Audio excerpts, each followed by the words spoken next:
Solo, a Star Wars story. This is, of course, the newest Star Wars anthology film, and in this one, it follows a young Han Solo, showing us how he got his name, how he met Chewbacca, and, adventures ensue.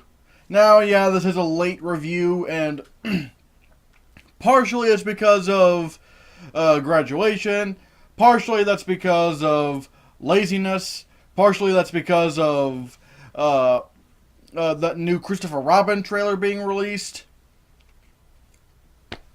So yeah, it's been a handful for me. But before I start this review, please, I want to just say something right here. Something that's really broken my heart over the past few months, ever since The Last Jedi came out. The Star Wars fandom is toxic. It's just horrifyingly toxic. No matter what you say about a movie, you're always going to get backlash.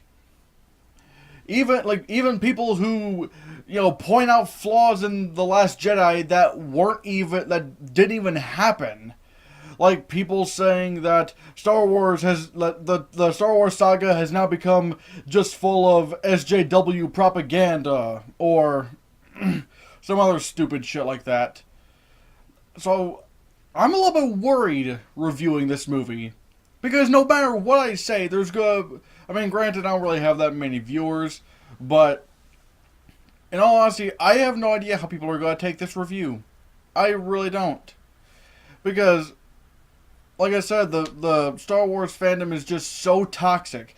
Hell, John Campea, I don't know if you know about John Campea here on YouTube. He got death threats because he said that he liked Solo, a Star Wars story. Like, death threats. So it makes me a little bit worried to give my opinion on this movie. But, whatever, I'll do it. I actually really enjoyed myself while watching Solo, a Star Wars story. Is it the greatest Star Wars movie ever? No. But I got exactly what I needed from it. Just a good adventure with good characters, good entertaining characters. And surprisingly, there are a few twists along the way that I didn't see coming and really did make sense. I mean, some of them don't. Especially one, especially when you see a character's certain decision around the end of the movie, that doesn't really make sense. But otherwise, there are a few other twists that, especially certain appearances from characters, wow, yeah.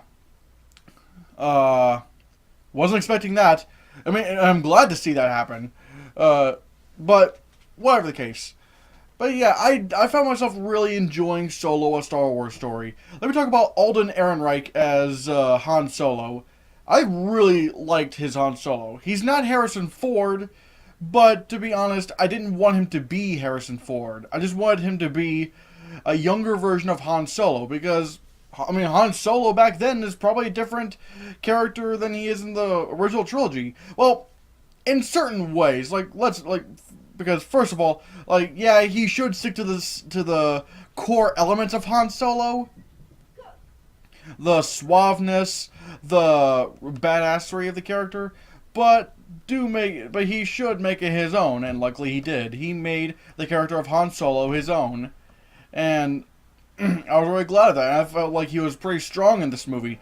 There are even a few moments where he has to be pretty emotional, and he really does deliver. Alden Ehrenreich, I want to see more Han Solo movies with Alden Ehrenreich. He is so good as this character. And now Chewbacca. Let's talk about Chewbacca, or Chewie as Han Solo nicknames him. He's good. He's just good.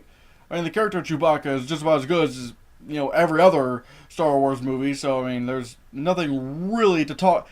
Talking about Chewbacca and Solo, a Star Wars story, is pretty much beating a dead horse, because he's exactly the same as Chewbacca as the Chewbacca you've known him as. It works. It does work. And like I said, there's nothing really to comment on Chewie in this movie.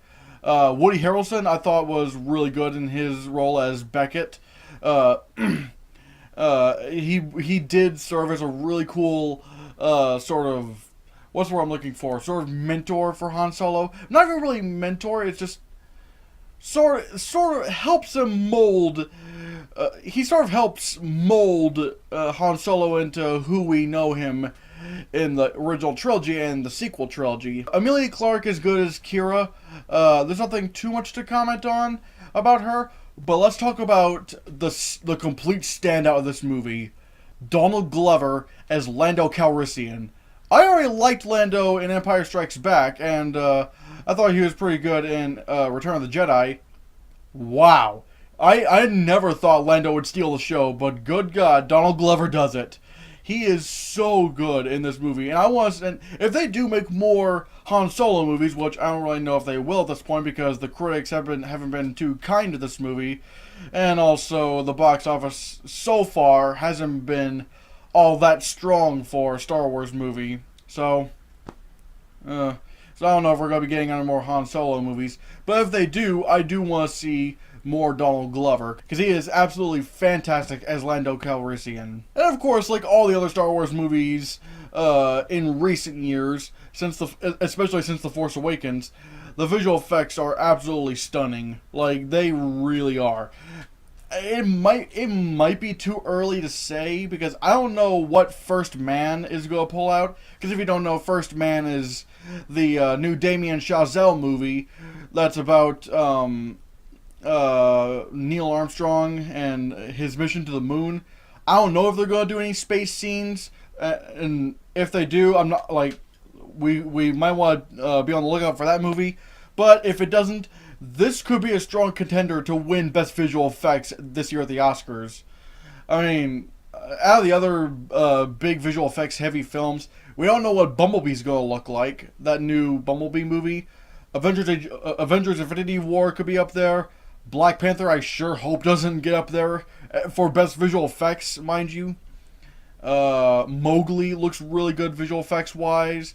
Again, we'll have to see, but I think Solo: A Star Wars Story so far has a pretty solid shot at winning best visual effects this year next year at the Oscars. So we'll see how that is.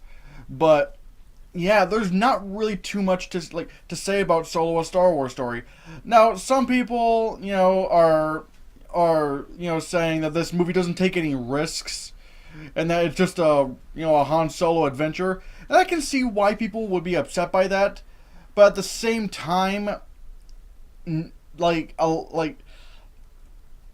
doesn't bother me. Again, if they were to take risks, I'd be all down for it, but really, I mean, I can't really see much of this film going in another direction that I would have imagined given this plot.